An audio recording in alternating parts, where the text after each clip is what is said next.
આપણને ખબર જ છે કે એમ મિલિયન માટે અને બી બિલિયન માટે વપરાય છે, પણ ક્યારે વિચાર્યું છે કે 1000 એટલે કે હજારનો ટી થાય પણ કે શા માટે?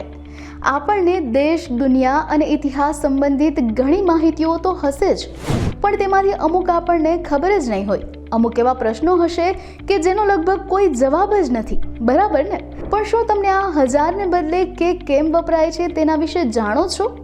ચાલો આજના નોલેજ કોર્નર પર હું જાનવી નિમાવત તમને આ કે પાછળની વાત કહું.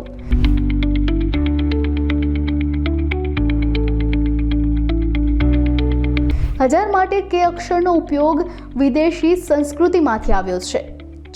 ચિલોયનો અર્થ ગ્રીકમાં હજાર થાય છે. આ સિવાય એક ધાર્મિક ગ્રંથમાં હજારો લોકો માટે કે શબ્દ વપરાયો છે. ફ્રેન્ચ લોકોએ ગ્રીક શબ્દ ચિલોયને કિલોમાં ટૂંકાવી દીધો હતો.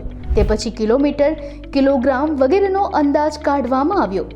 હા, પછી કિલોગ્રામમાં 1000 ગ્રામ હોવાથી હજાર માટેનું ચિહ્ન કે બની ગયું. આમ કિલોને કે ચિહ્ન આપવામાં આવ્યું, તેથી આપણે ટીને બદલે કે વાપરીએ છીએ.